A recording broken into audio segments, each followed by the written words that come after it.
And then I have all of my makeup. Well, actually, that's a lie. I have just the portion of my makeup that I use on a daily basis because being blind has not stopped me from being a total fashion and beauty junkie. Hi, Allure. I'm Molly Burke, and welcome everybody to my beauty space. Come on in. So this is my bedroom, and somebody once told me it was like the set of a 90s girl high school movie, and that for me was a total win. This is my crazy animal wall. My brother compared it to like a serial killer who took a stuffed animal from every one of his victims. I like to think I just never grew out of being 4. John Mayer all of a sudden like has this in some of his Instagram stories, and I'm like, who did it first? Who did it better? Debatable. When I was 4 years old, I was diagnosed with a rare eye disease called Retinitis Pigmentosa, which causes the progressive loss of vision. So by the time I was 14, I ended up losing the majority of my vision, and I'm now considered about totally blind. Like all disability, it's a spectrum, and actually about 90% of blind people have remaining vision. So in my case, I see a little bit of light and a little bit of shadow. For example, if somebody was standing in front of a really bright sunlit window, I can like see the outline of them because of that contrast and the blocking of light. And lots of glitter. I see lots of glitter. All the glitter. So now I want to show you my beauty spaces and how I've made them work for me. Let's go.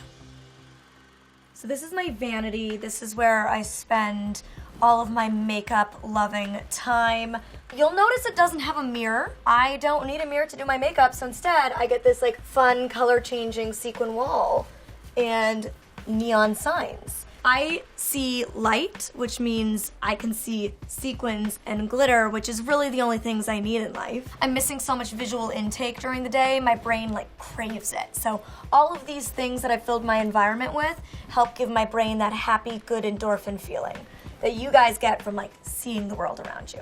I first started getting into makeup when I was 12 years old. I've always been fashion obsessed, and so makeup seemed like the right next move. So it took a lot of practice to get used to, and I really started to figure out over the next few years of makeup collecting, dare I say hoarding at times, what products work best for me, what I should avoid. The thing about being blind is if something gets put in a different place, it's lost forever. It's an organized mess in my mind. I know where everything is, I take it out from that place, I put it back in that place when I do my routine every single day. And on certain products, I even have tactile markers or braille labels. So this one has braille. I know this is all that glitters because I've made a block of 4Gs for glitter. It's all that glitters. I love brands like Too Faced that do a lot of texture on their packaging and a lot of fragrance in their product because it's just like another fun way for me as a blind person to enjoy the cosmetic.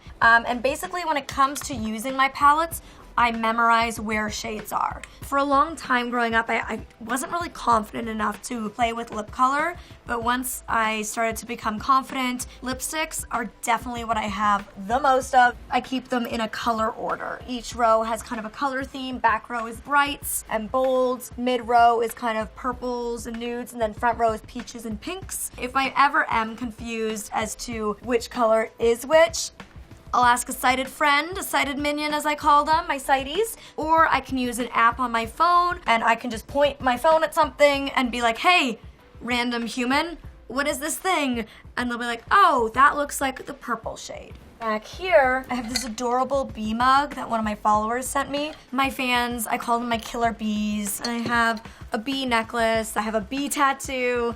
Bees are the thing, and it's because my dad used to call my mom and I his killer bees. Whenever I was nervous for something, he'd be like, oh, you're gonna kill it, don't worry. And then our last name is Burke, so it starts with a B, so it all just got shortened to like, you're gonna be fine, you're the killer bees. And then I have this little tactile trail of bees that leads right from my vanity to the light switch in the bathroom, so I'll show you this next.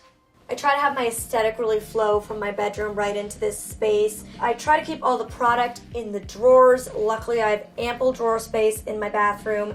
And then just kind of some of the cute aesthetic stuff on top. I have my unicorn nightlight. Because I only see light, if I have to go to the bathroom in the night, I'm like, follow the unicorn glow. And then when I get to the unicorn, I know I'm almost at the bathroom. It probably looks a bit like a mess, but it actually, for me, is very organized. I know where everything is, just like my vanity. Everything has its place, and it stays in its place. It comes out, goes back into that spot, and then in terms of things from there, it's all about texture. So for example, these two tubes might look like they would feel similar, but this one is more of a shiny texture and this one is a matte texture. The lid on this is a pop top and the lid on this almost has like a wood feel and is a spin-off. So that's how I know this one is the Caudalie mask and this one is the Fresh Soy Face Cleanser. So I want to show you a little bit of my beauty routine. Usually when I'm doing my makeup in the morning, I'll have my laptop, playing some Netflix, my coffee, and that's just totally focused, zeroed in on my beauty products. I first really got into makeup when I was 12. I went home, I told my mom that I was really interested in playing with some makeup. She took me to a MAC counter. She got me professionally color matched, had them pick out all the products for me, and then it just became a matter of playing and practicing, listening to beauty tutorials on YouTube, which has just been building and building since then.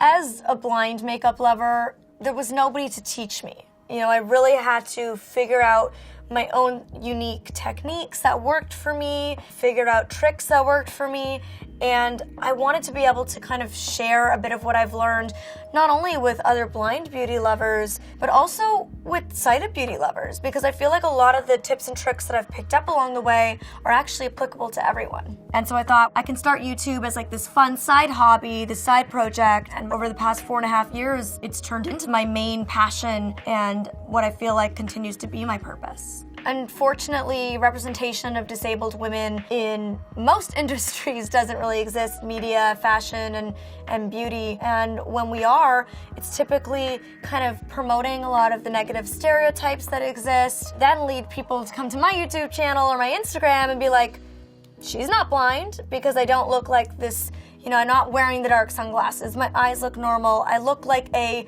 typical 25-year-old woman that you would see on the streets. Disabled people are shown in a really negative light. People almost think we should be like really unaware and almost reliant on others and incapable of doing things for ourselves. But I went through years of specialized training.